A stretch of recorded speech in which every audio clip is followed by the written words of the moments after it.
বিহারের বড়িয়া জেলায় বাবা এরশাদ সিদ্দিকীর সঙ্গে থাকতেন কিশোরী। তার অভিযোগ, বিগত 2 বছর বাবা এরশাদ সিদ্দিকী নেশাগ্রস্ত অবস্থায় তার সহপাঠীদের নিয়ে তার মেয়েকে বিভিন্ন ওষুধ খাইয়ে বেহুশ করে একাধিক জনের সঙ্গে সহবাস করাতেন। এছাড়াও নির্যাতিতার অভিযোগ, তার পিতা এরশাদ তাকে মারধর করতেন। এরপরই এরশাদের ফোন থেকে মামার নম্বর খুঁজে যোগাযোগ করে ট্রেনে করে বিহার থেকে আসেন তার মামার বাড়ি বারাসাতের জগদীঘাটা কাজীপাড়ায়। গোটা ঘটনা খুলে বলার পর বুধবার বারাসাত থানায় লিখিত অভিযোগ দায়ের করে নির্যাতিতা নাবালিকা কিশোরী সহ তার পরিবার। পাশাপাশি এরশাদের বিরুদ্ধে নির্যাতিতার মায়ের অভিযোগ, মেয়েকে ফেরত পাওয়ার জন্য তাকে খুনের হুমকি দিচ্ছেন এরশাদ এবং নির্যাতিতার মা যেখানে কাজ করেন সেখানে গিয়েও চরম বিশৃঙ্খলা সহ গায়ে হাত দিয়েছে এরশাদ, যার কারণে তার কাজ চলে গিয়েছে বলে অভিযোগ। নির্যাতিতার মা আশঙ্কা করছে এর আগেও এরশাদ ভিন রাজ্যের দূরদূরান্তে বহু নারীকে পাচার করেছে এবং প্রশাসন যদি এর বিরুদ্ধে কোনো পদক্ষেপ না নেয় তাহলে তার নিজের মেয়েকেও ফিরিয়ে নিয়ে গিয়ে পাচার করে দেবে এরশাদ সিদ্দিকী।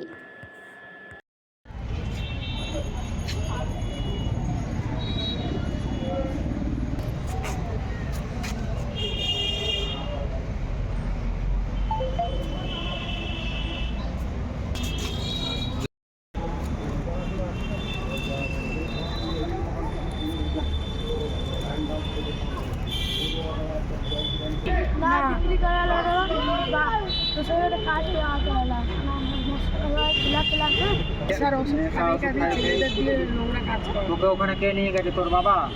ইয়ারা এইসব করাতো ঘরের মধ্যে। তোর ওইখানকার ঠিকানা জানা আছে? কি আছে ঠিকানা বল? কোথায় বেরিয়ে গেছে? ইয়ার বাড়ি হ্যাঁ थाना थाना थाने थाना कहाँ? बलिया जिला।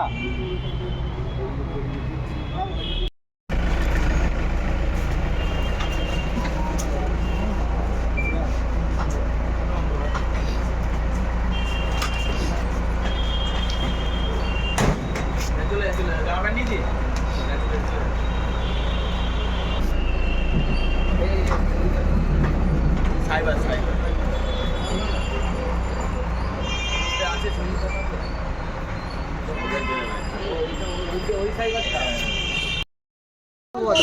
मेरे साथ हुआ था। हम अपने अब्बू मेरे हॉस्टल में डाले थे, ठीक, मेरे हॉस्टल में डाले थे, वहाँ पे खाते थे, पढ़ते थे, लिखते थे। वहाँ से निकाल कर लाए घर पे तो मेरे को काम करवाने लगे। हाँ, घर के काम करके आते थे हम घर पे, तो नशा का जो दवाई होता है वही मिला के मेरे को खिला दिए, ठीक, खिला के और सुला देते थे। गलत काम मेरे से करवाते थे, हमको मारते थे मेरे अब्बू। कौन आपके साथ गलत कर रहा था? और ये जानते नहीं, हम तो नशा में रहते हैं। हमको आपको कौन खिला था? मेरे अब्बू खिला देते तो हमको नहीं मालूम था कि हमको नशा किसमें दवाई। नाम क्या है? हाँ, इरशाद सिद्दीकी। कितना टाइम से ये हो रहा है आपके साथ? ये हो गया 2 साल हो गया है। 2 साल से। उसके बाद आप किसको बोला ये घटना? ये घटना अपने मामा को बोले, फिर मामा का नंबर था, खोज खाज करके यहाँ पे हम भाग के चले आए। एक बार से भाग के चले? वो अपने घर से, बिहार से। हाँ, कौन लेके गया था? बिहार मेरे अब्बू लेके गए थे, 4 साल के थे। तो कैसे आए आप? नंबर था मेरे मामा का मेरे अब्बू के मोबाइल में, और लेके नंबर फ़ोन करते करते यहाँ पे आ गए हम। मेरे को बेचने के लिए बोल रहे थे, गलत काम करवा रहे थे। तो मारते थे, हाथ जलाते थे, खाना नहीं बनाते थे, आके मारते थे हमको। सिर्फ अब्बू और उनका दोस्त लोग? नहीं, अब्बू बस। सिर्फ अब्बू? हाँ, मारते थे और गलत काम करवाते थे, पूरा जला वाला देते थे, पी के आते थे जला वाला देते थे। जला दिया वो हाथ में तो आपका भी ना? हाँ कहाँ पर देखिए? ये क्या अब्बू, आपका अब्बू ने किया? हाँ हाँ। কি হয়েছিল ঘটনা? আমার মেয়েকে অত্যাচার করে আমার স্বামী, ওকে নেশার ওষুধ খাবিয়ে ওকে দিয়ে অত্যাচার করায় লোকদেরকে দিয়ে, আর আমাকে মার্ডারের ধমকি দিচ্ছে, আমাকে লোক দ্বারায় মার্ডার করাবে, মুখে অ্যাসিড মারবে, আমাকে কাজে যেতে দিচ্ছে না, সব সময় আমার পেছনে লেগে রয়েছে, আমাকে ব্ল্যাকমেল করে, সারাদিকে লোক লাগিয়ে রেখে দিয়েছে আমাকে মার্ডার করবে বলে। স্বামী কোথায় থাকে? স্বামী হাওড়ায় যেখান দিয়ে বাইরে ট্রেন যায় ওখানেই থাকে। ও হিরোইন খায়, সারা পাতা খদ্দের সাথে মেশে আর ওইসব করে বেড়াচ্ছে, মেয়ে পাচার করে আর মেয়েদের সাথে অত্যাচার করে, করে তাদেরকে বিক্রি করে দেয়। আপনি এখানে কোথায় থাকেন? আমার কাজীপাড়ায় বাড়ি। আপনার যে মেয়েকে কি করেছে? আমার মেয়েকে ও নেশার ওষুধ খাইয়ে বন্ধু বান্ধবদের নিয়ে খারাপ কাজ করাতো, আর ও খারাপ কাজ করতো ওর সাথে। কবে জানতে পারলেন এরকম?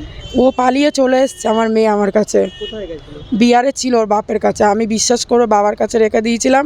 ওর সাথে ওরকম করতো বলে কানতো বলে ও পালিয়ে, ওর মামার নাম্বার ছিল, যোগাযোগ করে পালিয়ে চলে এসছে। এই 1-2 সপ্তাহ হচ্ছে। তারপর কি জানি মেয়ে এসে কি বললো? মেয়ে এখন বলল ভয়তে, ওর বাবা বলছে মেয়েকে আমাকে দে, আমার মেয়েকে আমাকে দে। 2টো মেয়ে ওর বলছে আমার মেয়েকে আমাকে দে, আমি নিয়ে যাব বাড়িতে। আমার মেয়ে বলছে মা আমি যাবো না, আমাকে বিক্রি করে দেবে নিয়ে গেলে পরে। ও আবার আমাকে দিয়ে খারাপ কাজ করবে, ও নিজে বলছে এইসব। আমি চাইছি যে আমাকে কাজ বাজ করতে দিচ্ছে না, সব সময় আমার পেছনে লোক লাগিয়ে রেখে দিয়েছে, আমার কখনো মেরে ফেলবে। তাহলে আমার বাচ্চাগুলো তো রাস্তায় চলে আসবে, আমার বাচ্চাগুলো কি খাবে বলুন? এখন কি চাইছেন? এখন ওকে ভিতরে করে দিন, ওকে একটা কোনো ব্যবস্থা করুন আপনারা। থানায় এসেছেন? হ্যাঁ থানায় এসেছি। কমপ্লেন করে? হ্যাঁ লিখিতেও দিয়েছি। পুলিশ কি বললো? পুলিশ বললো ওনার অফিসারের সাথে আবার কথা বলাবে, সব কিছু বলতে হবে। সব কিছু হয়ে গেছে। এটা কতদিন ধরে চলছিল? এটা তো প্রায় 12 বছর আগে বাচ্চাটাকে নিয়ে, আমি তো বাচ্চাকে নিয়ে চলে এসেছি, ও বড়টাকে নিয়ে পালিয়ে গেছিলো। কারণ বড় মেয়েও ছোটো ছিল, ছোটো মেয়েও ছোটো ছিল। বড়টাকে নিয়ে ও পালিয়েছে, ও যে লোকের বাড়ি মানে হোস্টেলে রেখে দিয়েছিল, লোকের বাড়ি কাজে ঢোকালে, এখন একটু বড় হয়ে গেছে, এখন ওকে দিয়ে ওইসব করাতে চায়। ও করবে না বলে ওকে হাত পা পুড়িয়ে দিয়েছে। ইরশাদ খান। ঠিক আছে।